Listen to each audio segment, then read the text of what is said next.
Chapter दूसरा है श्वसन। श्वसन क्या है? तो सांस लेने और छोड़ने की क्रिया को श्वसन कहते हैं। ऑक्सीकरण क्या है? ऑक्सीजन की उपस्थिति में होने वाली क्रिया को ऑक्सीकरण कहते हैं। अवायवीय है, ऑक्सीजन की अनुपस्थिति में होने वाली श्वसन की क्रिया को अवायवीय, ऑक्सीजन की उपस्थिति में होने वाली क्रिया को बोलते हैं हम वायवीय। बृहद रूप में श्वसन उन सभी प्रक्रियाओं का सम्मिलित रूप है जिनके द्वारा शरीर में ऊर्जा उत्पन्न होता है। तो श्वसन से क्या होता है? ऊर्जा उत्पन्न होता है। श्वसन से क्या प्राप्त होती है? ऊर्जा आती है। तो ये ऊर्जा के बारे में। क्रमिक ऑक्सीकारक विघटन, खंडन, सार्वजनिक वाहक, सौर ऊर्जा, कोशिका ईंधन, ये सभी की क्रियाएं जो होती है कोशिका द्वारा संपादित होते हैं। अब यहाँ जानेंगे क्रमिक ऑक्सीकारक विघटन क्या है। तो क्रम बाय क्रम ऑक्सीजन को टूटना। विखंडन, ऑक्सीजन के अणुओं के रूप में टूटना। सार्वजनिक वाहक यानी कि हो गया धीरे धीरे अपघटित होना। जैव ऊर्जा, जब ये श्वसन की क्रियाएं संपादित होती है तो वहाँ पर ऊर्जा प्रदान होता है, उस ऊर्जा को ही बोलते हैं जैव ऊर्जा, जिसके कारण जीव जंतु जीवित रहते हैं। कोशिका ईंधन के रूप में भी ऑक्सीजन कार्य करता है। यदि कोशिका में ऑक्सीजन ना हो तो वहाँ पर लैक्टिक एसिड जमा हो जाता है, तो कोशिका ईंधन के रूप में भी कार्य करता है। श्वसन क्रिया को निम्नलिखित समीकरण द्वारा समझ सकते हैं। ये हो गया ग्लूकोज, ऑक्सीजन मिला, दोनों काम किया, एंजाइम इसमें भाग लिया, इसको अपघटित कराने में एंजाइम भाग लिया, बनाया CO2, H2 और ऊर्जा। ये ऊर्जा संचित रहता है, ये शरीर में संचित रहता है, कुछ मात्रा में इसको अपशिष्ट रूप में बाहर निकालते हैं और ये तुरंत उच्च श्वसन की क्रिया करके परित्याग कर देते हैं, निकाल देते हैं। कहा जा रहा है श्वसन वैसी क्रियाओं के सम्मिलित रूप को कहते हैं जिसमें बाहरी वातावरण से ऑक्सीजन ग्रहण कर शरीर की कोशिकाओं में पहुंचाया जाता है, जहां इसका उपयोग कोशिकीय ईंधन ग्लूकोज का ऑक्सीकरण कई चरणों में विशिष्ट एंजाइमों की उपस्थिति में करके जैव ऊर्जा का उत्पादन किया जाता है तथा इस क्रिया से उत्पन्न कार्बन डाइऑक्साइड को फिर कोशिकाओं से शरीर के बाहर निकाल दिया जाता है। ऑक्सीजन को लेते हैं, ये हमारा रक्त से जाकर अभिक्रिया करता है, वहाँ के फलस्वरूप पुनः ये नसिक छिद्र द्वारा CO2 बनकर बाहर त्याग दिया जाता है, यानी बाहर निकाल दिया जाता है। अब संपूर्ण कोशिकीय श्वसन को दो अवस्थाओं में बांटा गया है। पहला है अवायवीय श्वसन, दूसरा है वायवीय श्वसन। अब यहाँ जानेंगे अवायवीय श्वसन। ऑक्सीजन की अनुपस्थिति में होने वाली क्रिया को हम बोलते हैं अवायवीय श्वसन। ये अवायवीय श्वसन के उदाहरण दिया गया है। ग्लूकोज होता है, ग्लूकोज टूटता है कोशिका द्रव में और यहाँ पायरुवेट बनता है और साथ में ATP के रूप में ऊर्जा बनती है। अब ये 3 चरण में पूरा होते हैं। पहला है O2 की अनुपस्थिति में, यानी ऑक्सीजन की अनुपस्थिति में, तो क्या होगा ईस्ट में बन जाएगा एथेनॉल और CO2। एथेनॉल बोले तो अल्कोहल बनेगा और CO2 बनेगा जो फुटफुटाहट के साथ आवाज करेगा। दूसरा है जब O2 की उपस्थिति हो तो हमारी माइटोकॉन्ड्रिया में, यानी हमारी कोशिका की माइटोकॉन्ड्रिया में कार्बन डाइऑक्साइड, जल और ऊर्जा मिलेगी। ये दोनों शरीर में कार्य करेंगे जबकि इसे नसिक छिद्र द्वारा त्याग दिया जाएगा। तीसरा जो है O2 के अभाव में, यानी अनुपस्थिति में, तो ये पेशी कोशिकाओं में क्या बनाता है? तो पेशी कोशिकाओं में जो होती है वो लैक्टिक अम्ल बनाता है।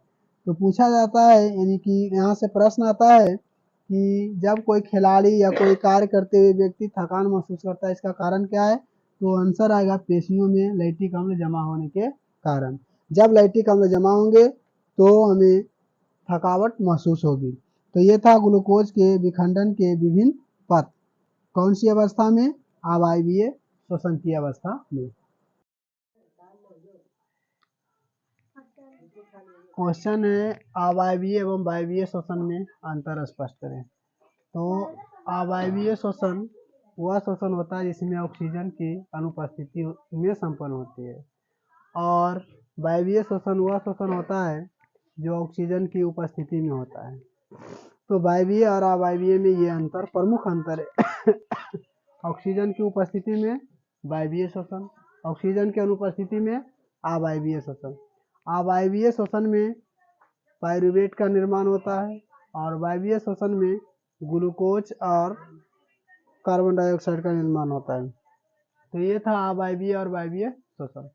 अब जानेंगे पौधों में श्वसन। पौधों में किस प्रकार श्वसन होता है? तो पौधों में जो श्वसन की क्रिया होती है वो विसरण के द्वारा होती है।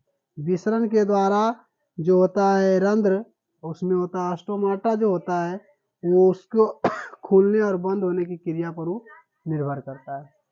करा पौधों में श्वसन गैसों के आदान प्रदान शरीर की सतह द्वारा विसरण क्रिया से होता है। इसके लिए ऑक्सीजन युक्त वायुमंडल में से पत्तियों के रंध्रों, पुराने वृक्षों के तनों की कड़ी त्वचा पर स्थित वातरंधों एवं अंतरकोशिकीय स्थलों द्वारा पौधों में प्रवेश करती है। जड़ों से निकलने वाले मूल रोग जो एपिडर्मी कोशिकाओं से विकसित होते हैं उसी में श्वसन की क्रिया पूर्ण होती है। नई नई कोमल पत्तियां होती है, तने होते हैं और पुराने कुछ वृक्ष के जो ऊपरी पृष्ठ होता है उसके द्वारा भी श्वसन की क्रियाएं पूर्ण होती है विसरण द्वारा। पत्ती से स्टोमाटा दिखाया गया, स्टोमाटा से यहाँ रंध्र खोलकर दिखाया गया, यहाँ रक्षक कोशिका बताई गई, यहाँ रंध्र छिद्र बताया गया। जब इसमें वायु जाता है तो उस समय ये ओपन रहता है, जैसे ही वायु जाता है तो ये बंद हो जाता है। तो यहाँ पर ये दिखाया गया स्टोमाटा के बारे में। आगे पौधों में श्वसन की क्रिया जंतुओं के श्वसन से निम्नलिखित प्रकार से भिन्न अलग है। कैसे? पौधों के प्रत्येक भाग अर्थात जड़, तना तथा पत्ती में अलग अलग श्वसन होते हैं। जड़ में अलग, तना में अलग, पत्ती में भी अलग। जंतुओं की तरह पौधों में श्वसन गैसों के परिवहन नहीं होते हैं। तो ये जो जीव होते हैं, विकसित जीव होते हैं, उसमें श्वसन की क्रिया के लिए एक विशेष अंग पाए जाते हैं, जबकि पौधे में ऐसा नहीं होता है। पौधे में विसरण की क्रिया होती है। पौधों में जंतुओं की अपेक्षा श्वसन की गति धीमी होती है। पौधों में धीमी धीमी गति से श्वसन की क्रिया पूर्ण होती है, जबकि विकसित जीवों में श्वसन की क्रिया तीव्र अवस्था में होती है। जंतुओं में गैसों का आदान प्रदान। निम्न श्रेणी के जंतु जैसे कोशिकीय जीव, उदाहरण अमीबा, पैरामीशियम में श्वसन गैस ऑक्सीजन और कार्बन डाइऑक्साइड का आदान प्रदान कोशिका झिल्ली से विसरण द्वारा सीधे होता है।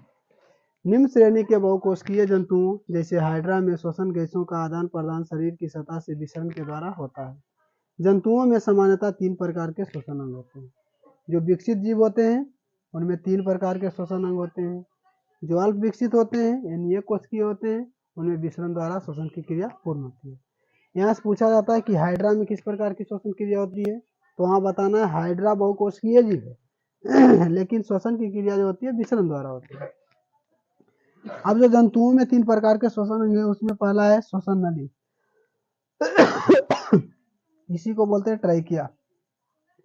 वैसे जीव जो अल्प विकसित होते हैं उसमें श्वसन नली या ट्रैकिया द्वारा श्वसन की क्रिया पूर्ण होती है। उसमें ट्रैकिया से वायु प्रवेश करता है और एक श्वसन रंध्र पाए जाते हैं जिसके द्वारा वो बाहर निकलता है। करा है ट्रैकिया द्वारा श्वसन कीट जैसे टिड्डा और तिलचट्टा में होता है। श्वसन नली या ट्रैकिया द्वारा होता है कीट जैसे टिड्डा और तिलचट्टा में। दूसरी ओर शरीर की सतह से श्वसन रंध्र, यही श्वसन रंध्र द्वारा खोल दिया जाता है, यानी कि छोड़ दिया जाता है। प्रवेश करता है ट्रैकिया से और बाहर निकालता है श्वास रंध्र से। पूछा जाता है कि तिलचट्टा या टिड्डा किस प्रकार श्वसन करता है, तो तिलचट्टा या टिड्डा जो होता है वो लेता है ट्रैकिया से और छोड़ता है श्वसन रंध्र से। अब है गिल्स, दूसरा नंबर है गिल्स। गिल्स विशेष प्रकार के श्वसन अंग है जो जल में घुलित ऑक्सीजन का उपयोग श्वसन के लिए करते हैं। श्वसन के लिए गिल्स का होना मछलियों के एक विशेष लक्षण है। तो गिल्स द्वारा श्वसन की क्रिया कौन करेगा, तो जिसमें गलफड़े होंगे जैसे मछली। हर गिल्स पट्टिकाएं कुछ गिल्स एक चपटी थैली में स्थित होता है जिसे गिल्स कोष्ठ कहते हैं। गिल्स जो होता है एक विशेष आवरण में स्थित होता है जिसे हम चपटी थैली में स्थित होता है जिसे हम गिल्स कोष्ठ कहते हैं, जहाँ पर रखा होता है। प्रत्येक गिल्स कोष्ठ में कई गिल्स पट्टिकाएं कुछ अकशेरुकीय जलीय जंतुओं जैसे झींगा सीप में भी जलीय श्वसन गिल्स द्वारा ही होता है। इस प्रकार का श्वसन जलीय श्वसन कहलाता है। इस प्रकार का श्वसन कैसा कहलाता है, जलीय। किस प्रकार के, गिल्स द्वारा होने वाले श्वसन को जलीय श्वसन कहते हैं। अब सबसे जो प्रमुख होता है वो फेफड़ा है। ये उच्च श्रेणी के जीव जंतुओं में पाए जाते हैं। करा उपसंग वर्टिब्रेटा के उच्च वर्गीय जंतुओं में श्वसन के लिए फेफड़ा पाया जाता है जो वायवीय श्वसन के उपयोग में आता है। वर्ग एम्फीबिया जैसे मेढक में फेफड़े के अतिरिक्त त्वचा और मुख ग्रासनी से भी श्वसन का क्रिया होता है, परंतु रेप्टिलिया जैसे सर्प, लिजार्ड, कछुआ, मगरमच्छ तथा उच्चतम श्रेणी के वर्टिब्रेटा जैसे एबीज, पक्षी और मैमेलिया जैसे मनुष्य में श्वसन सिर्फ फेफड़े द्वारा ही होता है। विकसित जीवों में फेफड़े द्वारा, जबकि एक जीव अपवाद है जो 3 तरह से श्वसन की क्रिया पूर्ण करती है, त्वचा से भी, गिल्स से भी और फेफड़ा से भी। उसका नाम है मेढक। मेढक जब पानी में रहता है गिल्स का प्रयोग करता है, जब पृथ्वी पर आता है यानी ऊपरी सतह पर आता है फेफड़े का उपयोग करता है, और जब ये मिट्टी के अंदर होता है तो त्वचा का उपयोग करता है। तो सबसे इम्पोर्टेंट होता है मेढक। मेढक 3 तरीका से श्वसन की क्रिया पूर्ण करती है। मानव श्वसन तंत्र, अब जानेंगे मानव श्वसन तंत्र के बारे में। अब जानेंगे श्वसन अंग क्या है। तो मनुष्य में नसिक छिद्र, स्वर यंत्र या लैरिक्स, श्वसन नली या ट्रैकिया तथा फेफड़े का मिलकर ये सब मिलता है तो बनाता है श्वसन अंग। यानी श्वसन अंग क्या है, तो मनुष्य का नसिक छिद्र, स्वर यंत्र, लैरिक्स, श्वसन नली और ट्रैकिया तथा फेफड़ा, ये सभी मिलकर श्वसन अंग बनाते हैं। तो ये किसमें, तो मानव में श्वसन तंत्र बनाता है। अब जो यहाँ पर होता है, यहाँ नसिक छिद्र है, इसके द्वारा ट्रैकिया से जुड़ता है, ट्रैकिया के बाद नीचे फेफड़ा अर्थात गिल्स में जाकर ये खुलता है, और यहाँ पर वायु कोष्ठ पाए जाते हैं। जब श्वसन लेते हैं तो ये आकार में बढ़ता है, जब छोड़ते हैं तो आकार में घटता है। ये फेफड़े में मुख्य संकुचन की भूमिका निभाता है। अब वो जानेंगे मानव में श्वसन की क्रिया के बारे में। ये होता है बाह्य नसिक छिद्र, यहाँ बताया गया ये नसिक छिद्र है, बाह्य नसिक छिद्र। नसिक छिद्र, बाह्य नसिक छिद्र में बहुत सारे छोटे छोटे बाल होते हैं जो बाहर से आने वाले धूल कणों से सुरक्षा प्रदान करते हैं। उसके बाद है नसिक वेशम, यहाँ से दिखाया गया ये है नसिक वेशम। नसिक वेशम के बाद जो होता है, नसिक वेशम में कुछ चिपचिपा पदार्थ होता है, वहाँ से नसिक पट्टी में जाता है। यहाँ पर बनने वाले जो पट्टी होती है इसी को नसिक पट्टी कहा जाता है। इसके बाद पहुँचता है प्राघान में। प्राघान का कार्य क्या होता है, जो हम सूंघते हैं तो सूंघने की क्षमता हमारा प्राघान पर निर्भर करता है। पुरुषों में छोटे आकार के होते हैं, महिलाओं में बड़ा आकार का होता है, और जंतु में खासकर कुत्ता में बड़ा होता है। उसके बाद जाता है प्रकोष्ठ में। प्रकोष्ठ में जाने के बाद घ्राण क्षेत्र जो है उसमें ही सुगंध को फैला देता है, सूंघता है इस क्षेत्र से, फैलाना इस क्षेत्र का कार्य होता है। उसके बाद है श्वसन क्षेत्र। श्वसन क्षेत्र का कार्य क्या होता है, श्वसन क्षेत्र का कार्य होता है वायु को ऑब्जर्व करना, शुद्धिकरण करना। उसके बाद कौची है, उसके बाद स्वर यंत्र है। तो स्वर यंत्र में जाकर ये जो वायु होते हैं नीचे की ओर प्रसारित होते हैं, तो स्वर यंत्र को ही बोला जाता है लैरिक्स, जिसके कारण जो आवाज़ होता है अच्छा प्रकार से निकलता है। श्वसन नली से जाते हुए जो वायु होते हैं वो वायु कोश में पहुंचते हैं। वायु कोश के बाद एल्वियोलाई में पहुंचता है, वहाँ पर होता है प्यूरल गोकाइन। उसके बाद प्यूरल मेम्ब्रेन में जाता है, फिर पैरोइटल प्यूलेरा में जाता है और श्वसन की क्रिया एक पूर्ण करती है। इसके बाद ये रक्त में मिल जाता है।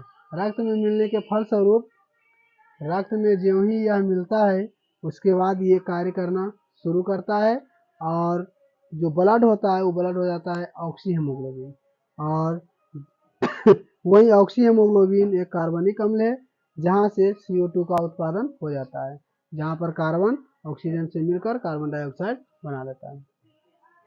मनुष्यों के दोनों फेफड़ों में ऐसे करीब 3 × 10⁸ वायु कोष पाए जाते हैं, छोटे छोटे वायु कोष पाए जाते हैं जिसमें वायु जाकर संग्रहित होता है। इस तरह मनुष्य के फेफड़े में श्वसन गैसों के आदान प्रदान के लिए करीब 400 से 800 वर्ग फीट सतह उपलब्ध होती है।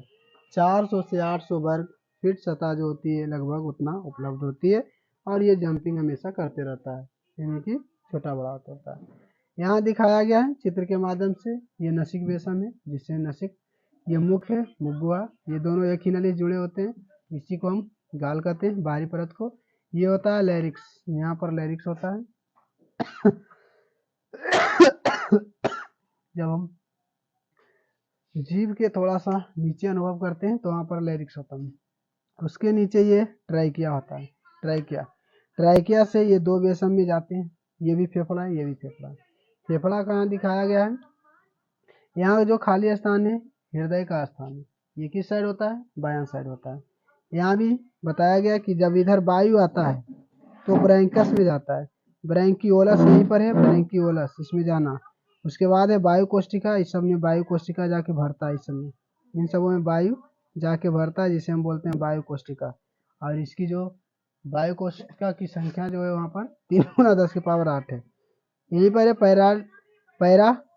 पैरा इटिल प्लूरा, जिसका काम होता है संकुचन उत्पन्न करना। जब ये भरता है फूलता है, जब निकलता है तो आकार में कम होता है। यहाँ पर दिखाया गया डायफ्राम का चित्र। ये डायफ्राम, डायफ्राम का भी काम वही है, गैस जाएगा फैलेगा, गैस निकलेगा सिकुड़ेगा, तो ये काम होता है श्वसन नली। इस प्रकार नासिक छिद्र से होते हुए लैरिक्स के माध्यम से ट्रेकिया से होते हुए फेफड़े में पहुंचता है। फेफड़े में ब्रैंकस और ब्रैंकियोलस और वायु कोष्टिका में जाकर ये अलग अलग प्रकार के कार्य करते हैं। ये था मनुष्य के श्वसन अंग। श्वसन क्रिया, श्वसन क्रिया में प्रश्वास सांस लेने की क्रिया को हम प्रश्वास कहते हैं, और सांस छोड़ने की क्रिया को वक्षोवास, और दोनों क्रिया को वक्षोवास कहते हैं। प्रश्वास लेना और ये उच्छ्वास छोड़ना, ये दोनों क्रिया मिलता है तब होता है श्वसन की पूर्ण क्रिया। सांस लेने की क्रिया अलग होती है और सांस छोड़ने की क्रिया अलग होती है। अब होता है कि श्वास में हम लेते हैं किस गैस को, तो श्वास में हम यहाँ समझेंगे किस गैस का उपयोग करते हैं। नाइट्रोजन हो गया, ऑक्सीजन हो गया, कार्बन डाइऑक्साइड हो गया और अन्न हो गया। मुख्य रूप से 78, 21, 0.03 ये इन किए तो इसको लिखते हैं इनपुट, आउट किए तो इसको लिखे आउटपुट, बाहर निकाले। ये 78 का 78% निकलता है, यहाँ निकलने का होता है ये 16% निकलता है, और ये जो है वो 4% निकलता है, और अन्य गैस जो थोड़ी बहुत मात्रा में होती है वो निकलती है। 17% निकलता है। तो यहाँ देखें कि इनपुट में नाइट्रोजन जितना था आउटपुट में भी उतना ही है। ऑक्सीजन था 21, हो गया 17। कार्बन डाइऑक्साइड ऊपर कम था, नीचे ज़्यादा हो गया। यानी हम इन में लिए तो ऑक्सीजन का उपयोग किए, आउट में ज़्यादा दिए कार्बन डाइऑक्साइड को दिए। यानी श्वसन के रूप में जो हम उपयोग किए वो यहाँ पर ऑक्सीजन का उपयोग किए, और जो हम परित्याग किए वो कार्बन डाइऑक्साइड का। अब ये डायफ्राम, जब हम श्वसन की क्रिया पूर्ण करते हैं तो श्वसन से अनेक कुप्पिकाओं में होते हुए ये जो वायु होते हैं, वायु छोटे छोटे गुब्बारे नुमी संरचना में जो कुप्पिकाओं में बने होते हैं, उससे जाकर गैसों का डायफ्राम से जुड़ा होता है। डायफ्राम आकृति में जब उसमें श्वसन की क्रिया होती है तो ये आकार में बढ़ता है, और जब श्वसन की क्रिया हम छोड़ते हैं तो वो छोटा होता है। तो अनेक कुप्पिकाओं से बने जो श्वसन से संबंधित अंग होते हैं उसे हम बोलते हैं डायफ्राम। उसके बाद है श्वासोच्छ्वास, श्वासो उच्छ्वास, यानी पराश्वास और उच्छ्वासोवास, ये दोनों इस क्रिया से श्वास को अंदर इन किए, इससे निकाले। इसके बीच में डायफ्राम काम की किया, अपना आकार बढ़ाया और घटाया। तो ये तीनों मिलकर जब एक क्रिया संपादित करता है तो उसे हम बोलते हैं श्वासोच्छ्वास। यानी सांस लेने और छोड़ने की क्रिया के बीच जो डायफ्राम द्वारा किया गया कार्य होता है उसे हम बोलते हैं श्वासोच्छ्वास। अब फेफड़े में श्वसन गैसों का आदान प्रदान यहाँ पर होता है। फेफड़ों में, फेफड़ा जो होता है हमारा, फेफड़ा में जो ब्लड होता है वो यूं ही बहते रहता है। यहाँ पर जो ऑक्सीजन हम उपयोग करते हैं ऑक्सीजन जाता है, और उसके बाद ब्लड से हमारा वो तुरंत अभिक्रिया करता है। अभिक्रिया करके जो ब्लड होता है अनऑक्सीकृत हो जाता है ऑक्सीकृत। अनऑक्सीकृत क्या है? बिना ऑक्सीजन का।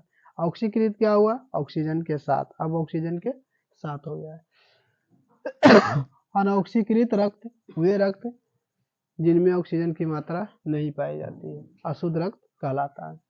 ये शिराएं रक्त भी कहलाती हैं, और ये सिरा से होते हुए आगे की ओर बढ़ता है। यहाँ देखेंगे सिरा से होते हुए आगे बढ़ता है, फिर जाता है हृदय में, हृदय के बाद पुनः ये जाते हैं किडनी के पास, किडनी से पुनः आता है हृदय के पास, उस समय तक शुद्ध होता है, फिर ये धमनी के द्वारा पूरे शरीर में बट जाता है। इस प्रकार ब्लड का सर्कुलेशन होते रहता है। अब यहाँ है स्वच्छोवास। स्वच्छोवास में हम देखेंगे O2 को हम ग्रहण किए, ये श्वसन मार्ग है, ये व्यक्ति का बनाया गया एक काल्पनिक चित्र है। यहाँ श्वसन मार्ग है, यहाँ से इन किए, इस फेफड़ा में आया, फेफड़ा में आया O2, फेफड़ा में आ गया O2, यहाँ से रुधिर के हेमोग्लोबिन द्वारा O2 का ग्रहण, अब ये ग्रहण कर लिया रुधिर, अब बन गया हेमोग्लोबिन जो ग्रहण किया यानी रुधिर ग्रहण किया। अब ये रुधिर द्वारा O2 का परिवहन, O2 को परिवहन किए, O2 का कोशिकीय प्रसारण, अब इसका प्रसारण कर रहा है। यह कोशिश करने के बाद यहाँ है उत्तक कोशिकाओं में गया, ग्लूकोज को ऑक्सीकरण में बदला, फेफड़े और रक्त संचरण के बीच श्वसन गैसों का आदान प्रदान हुआ। यहाँ है उत्तक और ये कोशिका एक दूसरे से कार्य किया। उसके बाद यहाँ पर जैसे ही कोशिका में ये गैस जाता है O2, तो ये बदल जाता है रुधिर में CO2 का प्रसारण, बदल गया अब CO2 में। यहाँ से बाद वो अभिक्रिया करके बना दिया रुधिर द्वारा CO2 का परिवहन आगे की ओर बढ़ा और रुधिर से फेफड़ों द्वारा CO2 का ग्रहण। अब ये जो रुधिर था ये फेफड़ा में चल गया, फेफड़ा में CO2 युक्त जैसे गया तो इसको हम परित्याग करेंगे।